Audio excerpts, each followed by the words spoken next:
So by now, I think most people know the deal when it comes to Sunavalon. The combos they can do are incredible, going through almost their entire extra deck to link climb their way into multiple link 4s, while also getting some strong plant boss monsters onto their field. For a modern archetype, they strangely lack hard once per turns on a ton of their effects, which only makes the older plant support even better.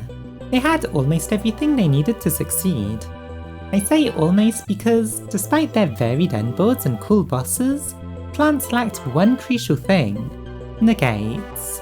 It doesn't actually matter how cool your board is if, as soon as you try to end your turn, a giant rock comes crashing down on it. Or even just a Vaigeki, which has been back at 3 for a few months now. This is, of course, a problem for plants, but luckily it's a problem fixed by Dimension Force's addition of the Therions archetype. Now, I've already made one Therions build, but that was quickly ruined by the ban list. This one, however, should be safe for a long time to come. We have Regulus, the Omni-Negate of the archetype, but as we know, he needs a machine monster to equip to himself. Plant links lock you pretty hard into only summoning plants from the extra deck, so trying to find a machine to equip just isn't really an option.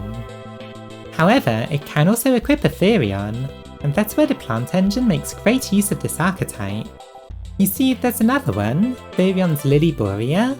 You can send a card from your hand or field to search a Therion spell. This means you can search Colosseum, which can in turn search Regulus, and then, well, you have Lily to use as the equip for him. This means that, from the very start of your plays, you can be protected against Nibiru, or even any other hand trap if you're worried. This makes the deck so much more playable, since you won't just have to scramble together a backup plan at the first interruption and make a much worse board, or even just lose it all right at the end. This is already great for the deck, but there's actually more plant support in Dimension Force that's a very nice boost for Sunavalon. Silvan Dancepione, a link 2 made from any 2 plants, has 2 very nice effects. First off, it can excavate up to 3 cards from the top of your deck, and then summon up to 2 plants out of those cards. While they can't be linked away, they can easily be tributed by Snowdrop, or turn into Xyz materials for an Xyz monster. But all the plants in this deck are different levels, that will never work, I hear you say. Well, that's where the second effect comes into play.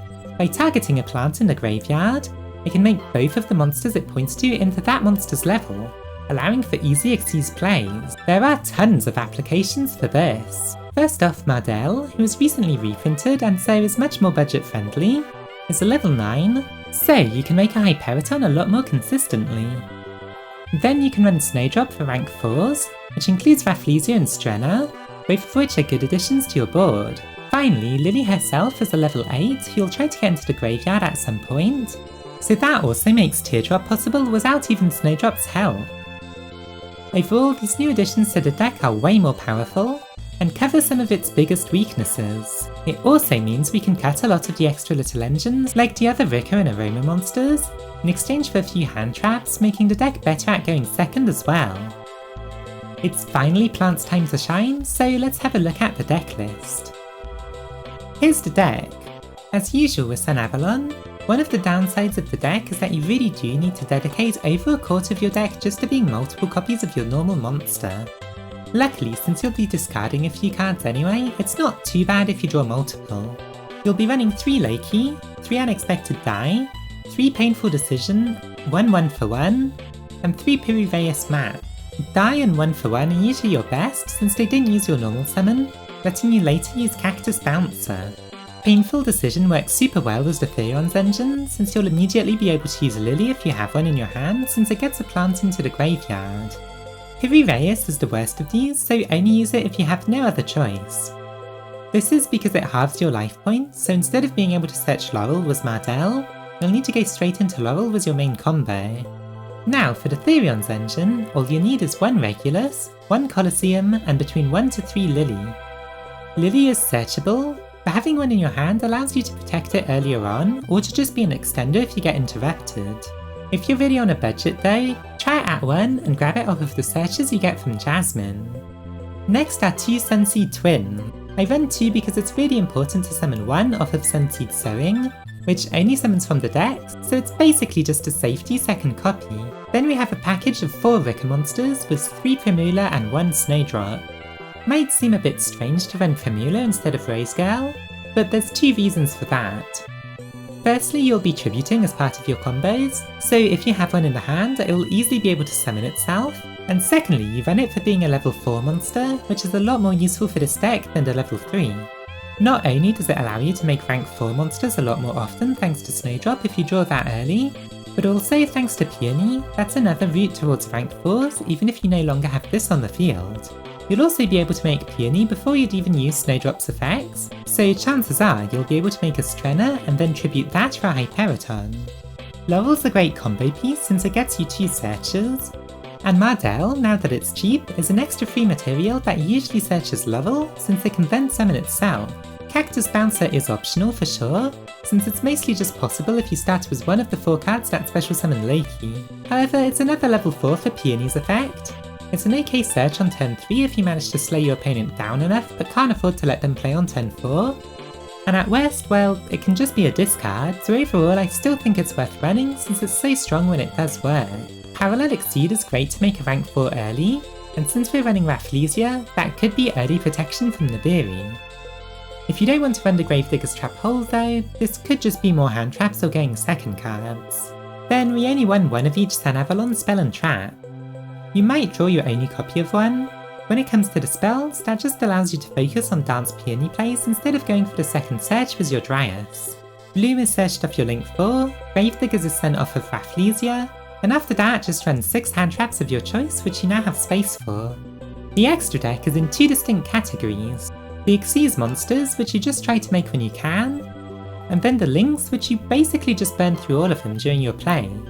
Hyperiton is usually made with Strenna, but can also be made by Peony pointing to 2 monsters with a Mardell, which is level 9, in the graveyard. Both rank 4s are Parallel Exceed targets, and are best made earlier rather than later, but again, Peony does work. Finally, Teardrop is usually made with Snowdrop's effect, but Borea is a level 8 as well, so you can make it thanks to that. I've been talking about how Peony works this whole time, so enough on that. Just don't try to make it if you don't need to, since it doesn't always pay off. Try to keep this around more as an emergency play. Other than that, you just go through every one of these links as part of your main combo, ending on both Link 4s as well as any number of Xyzs. So what is that main combo? Well, keep watching and you'll see. I'll now be showing you some combos, but first, if you've been enjoying the video so far, don't forget to like it and subscribe to the channel. Before I go deeper into combos, I'll first be showing you how to use the Therion engine to protect yourself from Nibiru. I'm showing this separately because if you need to search Lily, that will be after 5 summons anyway, so I don't always use it at the first opportunity available, instead often using it as a material. This is the way to get it out the fastest though. Start with, ideally, Painful Decision, but otherwise just getting Loki out and linking it into your Link 1 also works. Now that you have a plant in the graveyard, you can target it with Lily to summon herself and then equip it.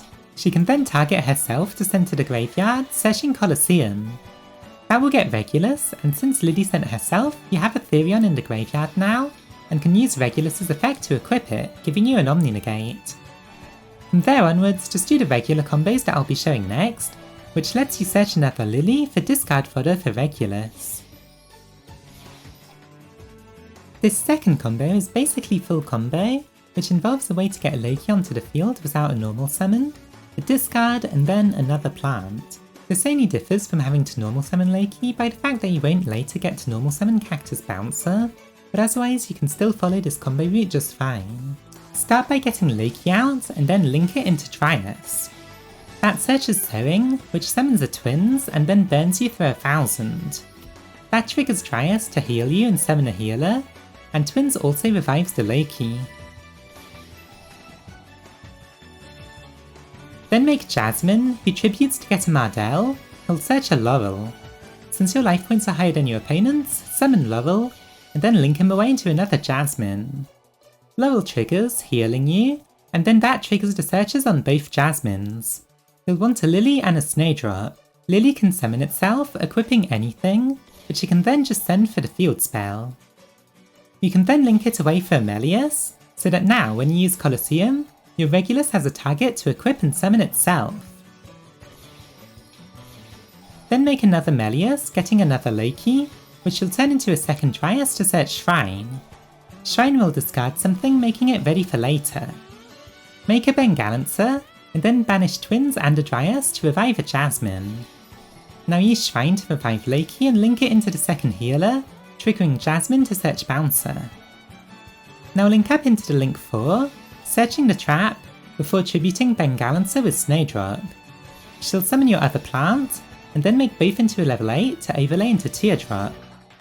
Now just revive Bengalancer, normal summon Bouncer, and set the trap. The board was an Omni Negate, a Blanket Negate, a Bounce, a Tribute, as well as your opponent not being allowed to special summon. Now we're on to test hands, and this one has Colosseum but no Lily. We can grab a Regulus, but with no target, we'll just need to search Lily later. After Painful Decision search, just do your regular Sunvine Sowing plays, going through Mardell since our life points are still higher.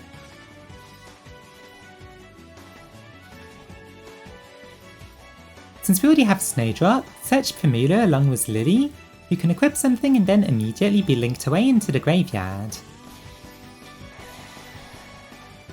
That will get you Regulus, finally protecting you now that you go into the Melius plays. Since we have Shrine, we can just go into Bengalancer, and then link it away with a Dryas into a Peony, which hits a Loki. We can then use Shrine to get another Loki out, and since Cactus Bouncer was milled, we have a level 4 in the graveyard for Peony's second effect. Otherwise, we could have discarded Primula with Shrine. Since the Strenna we make was the Loki's, we'll just be able to add a plant back anyway. In this case it's Bouncer for follow-up plays, but for now, tribute Strenna for Snowdrop and Primula, getting you access to both Hyperiton and Teardrop. Now just link up into the link 4, searching the trap and then reviving Bengalancer. This time you'll end up with one more monster negate at the cost of not having Bouncer actually on the field. Finally, here's a replay that uses Parallel Exceed. Dai summons Loki, and then when you link into Dryas, you'll do your usual plays except with the addition of a Parallel Exceed first. You'll make both of them into either Rafflesia if you're worried about Nibiru, or into a Strenna, so that when you go into your first Jasmine, you contribute it to get a free Hyperiton. Don't forget to add the free material to Hyperiton when you use an effect too. You could also use it for when you next use a spell if your hand allows for that. This time I searched Bouncer and Lily, mostly because I'm confident that I won't need Snowdrop's effect to make a rank 8, and also if we have the normal summon ready for Bouncer. To make room after the Melius plays, make a Bengalancer now, so that Lily can summon itself, equip something, send it, and then search Colosseum into Regulus.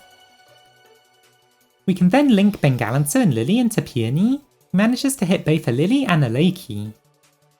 We can then use her to make them both into rank 8s, getting a Snowdrop as well, before linking her and Melius into the link 4 who gets you the trap.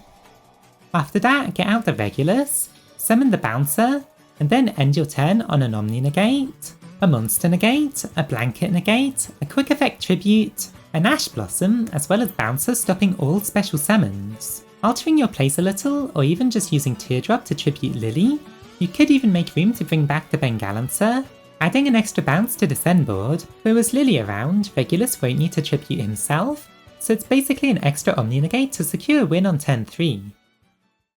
So that's the deck!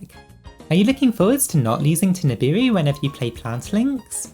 Tell me in the comments below, and while you're down there, don't forget to like and subscribe. Special thanks to my tier 3 patron, Distran, as well as my tier 2 patrons Jason Merritt and Violet Rain. The link to that is in the description. Thanks for watching!